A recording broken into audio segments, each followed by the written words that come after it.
안녕하십니까. 다크라이프 이작가TV입니다.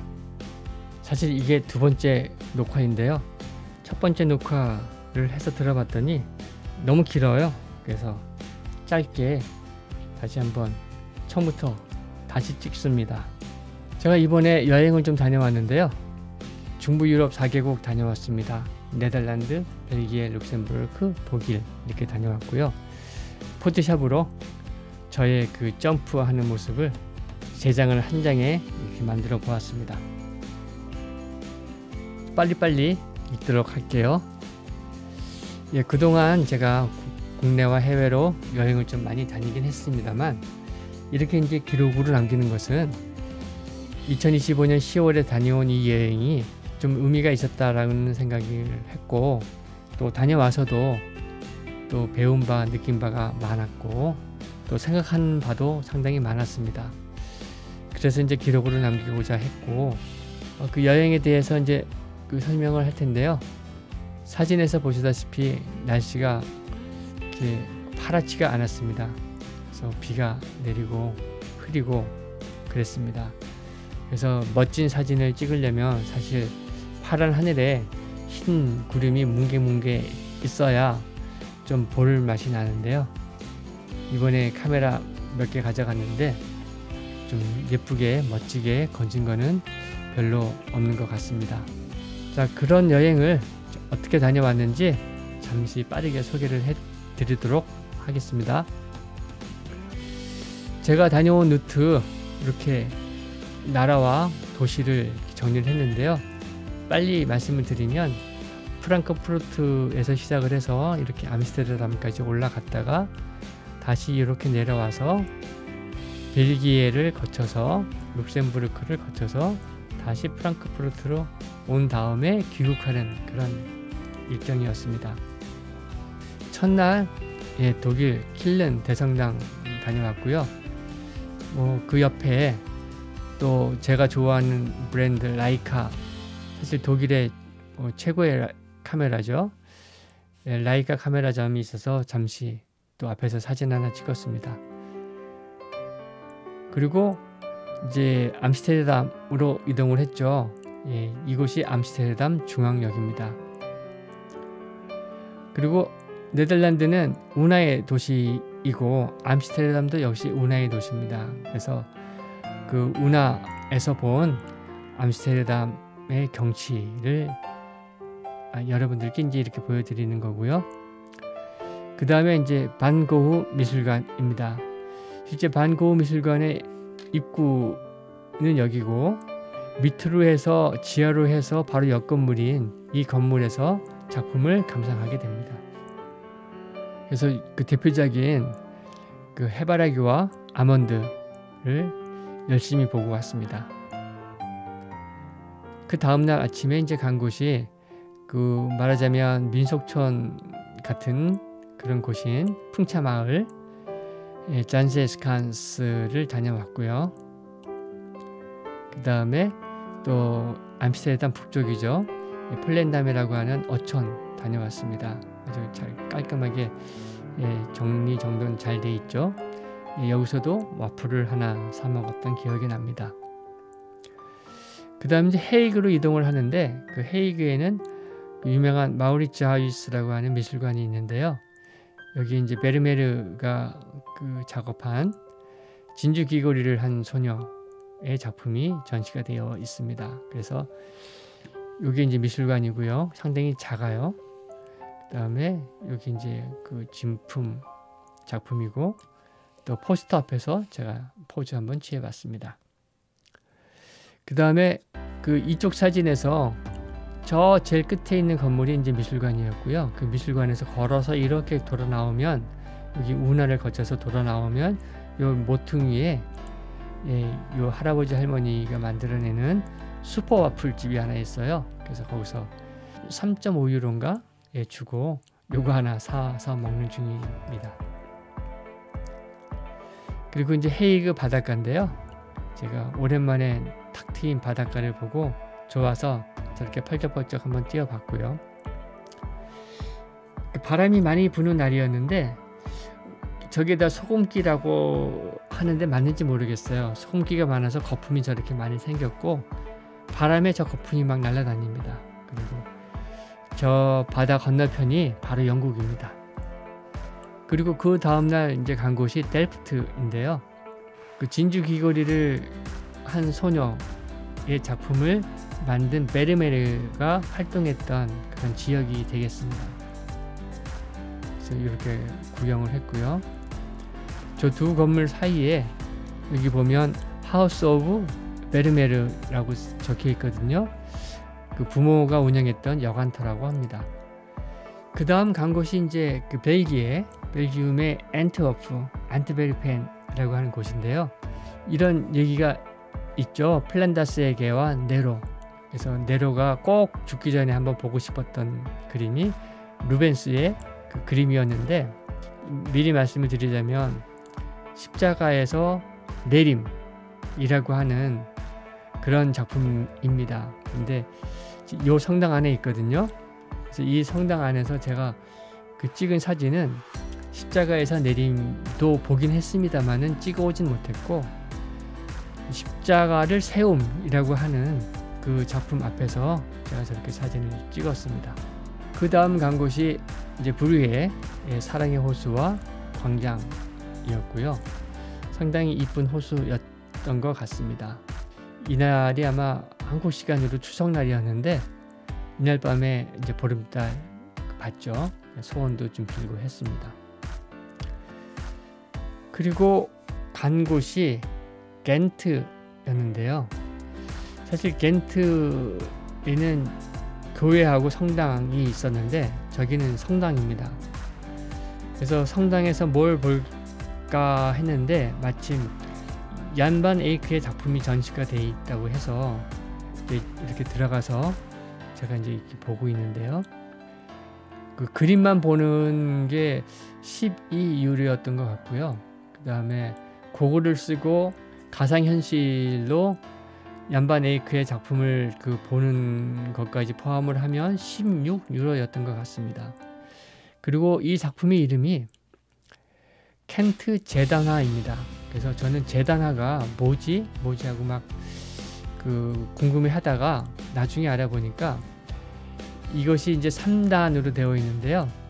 요 양쪽에 있는 날개가 이렇게 전시가 끝나면 이렇게 접힌답니다. 가운데 쪽으로 접혀서 반절로 접히게 되는 그런 형태의 작품을 재단화라고 한다고 합니다.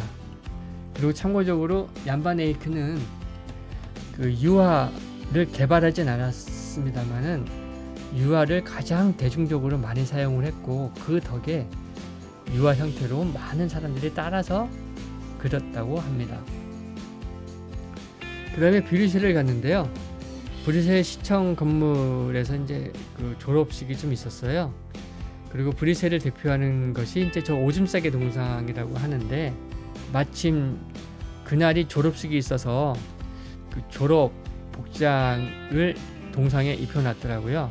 그래서 그 옷을 입고 오줌을 싸는 그 소년이었습니다. 그리고 가이드가 이제 얘기를 하기를 브뤼셀에는 저 소년 말고 소녀가 있고 강아지가 있다는 거예요. 그래서 열심히 찾아서 사진을 찍어봤습니다.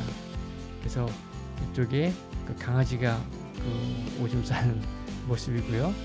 그 다음에 좀 민망합니다만 가운데 제가 좀 가려놨죠. 그 시야는 그 소녀가 되겠습니다. 사람들이 많이 와서 보더라고요.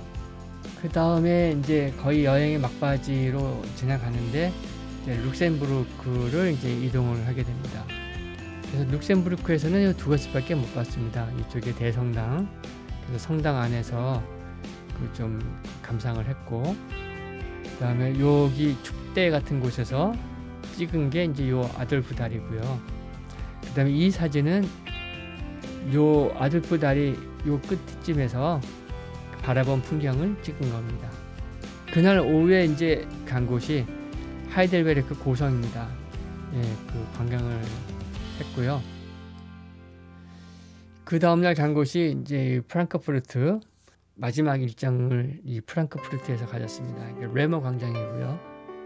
그다음에 그 레머 광장 옆에 게테 하우스가 있습니다. 여기 지금 게테 하우스라고 이정표가 있죠.